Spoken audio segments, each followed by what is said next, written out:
He was a wonderful nature lover, loved plants, animals, children.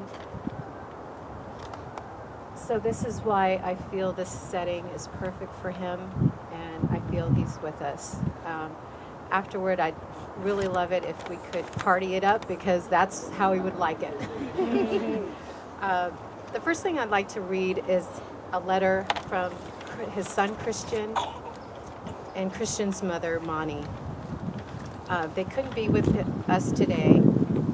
They are definitely here with us in spirit, and I really wanted them to be here, but Christian's only 5 years old, and I understand that it's maybe Monty that wants to protect him from the sadness, and I understand that as a mother.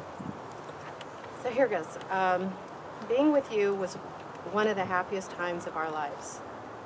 It was your love, your smile, your laughter, your tears, your lessons, your mistakes.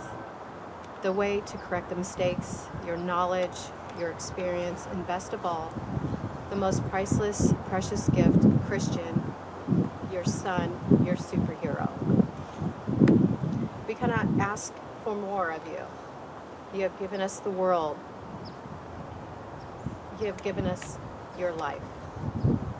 On this day, Daddy, we are sorry we couldn't be here. Mommy knows you best. Mommy knows that you would want us to be sad, to cry or suffer. Instead, you'd protect us. You'd want us to live, to love, and to love even more after we get hurt, to forgive, to be happy, to give it our all, to live life to the fullest, and to tell everyone this is not the end. We do this to honor you. We will miss you. Continue your journey and change the world you're in, because you definitely have changed ours. Your legacy was, what can I do to make this a better place? That is your presence. Thank you, Daddy. You'll forever remain in our thoughts and prayers. We love you then. We love you now. We will love you always and forever. Christian and Monty. By the way, this gorgeous man standing here is my husband, Michael. He's here for my support, and I hope he would say a few words. He's a little shy, but here for support. This is a poem I wrote for my brother the day after his passing. I was so overwhelmed with emotion. It just came out, and here it goes.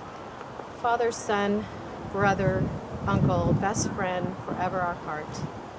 It was much too quick for you to depart. You hold our hearts to the fullest like no other. Great memories of a life filled with love will smother. He was always there to make you laugh when your day was going wrong. Where was he the day where we had to say so long? 1,000 eyes would awaken as he walked into a room. His love for family, friends, and nature were always in full bloom. As a friend we will always remember, a friend we love so much, a friend we can joke and have fun with, a friend with the Midas touch. We wish there was some way we could have said goodbye. Cherished thoughts of him as we look up towards the sky. We know you're looking down on us with your smiley grin, telling us to live life to the fullest and always hold your chin, hold high your chin. You will be missed by us all more than you know. Your bright shining light, forever it will glow. So when we think about your life, we won't dwell upon its close. We'll remember all the good times and forget about life's blows. We'll remember your happiness, the joy and the laughter, the assurance and the confidence, your passion, dreams, and life ever laughter.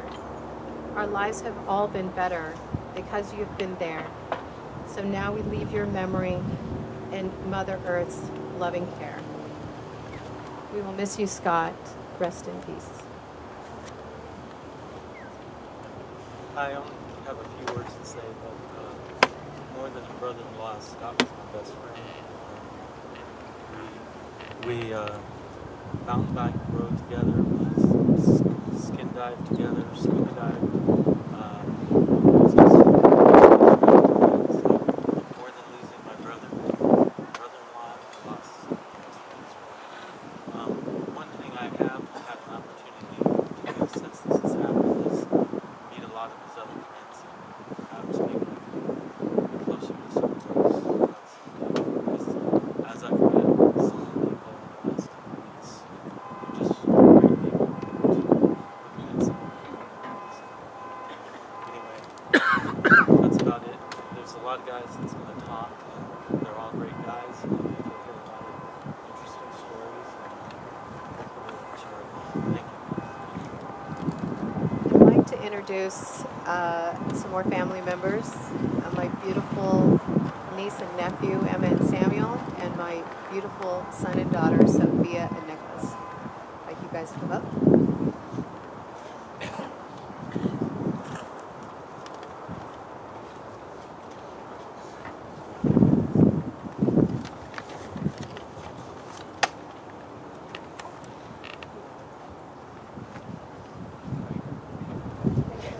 Alright, so Scott was like, he was a great friend and like had a great personality, but he was always like, as an uncle, he would just spoil us. He was a great uncle.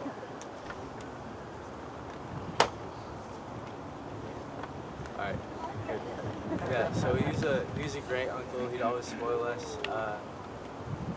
I think like the way he was as a friend kind of reflected the way he like treated his family. He was just really, he just wanted to make you happy and kind of like, you know, as his happiness rub off on you, it make him feel happy that you're happy. He was a big part of my life. He introduced me to surfing for the first time, which I still do to this day. I love doing it. It's kind of one of the things that like made me who I am. I just have this poem that I kind of think that I found. It kind of reflects Scott and kind of the things he was going through. You are immersed in the immense activity of life. There is a continual challenge of securing from the world around you the things that make life worthwhile, and the incessant demands that your environment makes upon you. The constant interplay can never be avoided, for it is the very essence of being alive. Whether it is a pleasurable experience or one of continual conflict, is the ever-present decision constantly facing you. Some individuals, in spite of pressures and vicissitudes of the world about them, are able to master them and literally become masters of their own lives. Others seem to let life overwhelm them, seem to be as lost and helpless as a small and rudderless craft in a storm-swept sea. The difference can be traced to a way of thinking. Are you a slave or a master? Do you let external situations control you, or do you control them? Through right, well-directed patterns of thought, life can become a joyous daily challenge.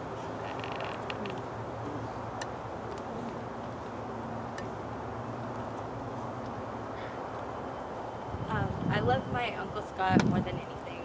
When I was young, I remember going to my grandparents' house all the time, and the second the doorbell rang and I saw Scott through the window, my brother and I always got excited because Scott was there.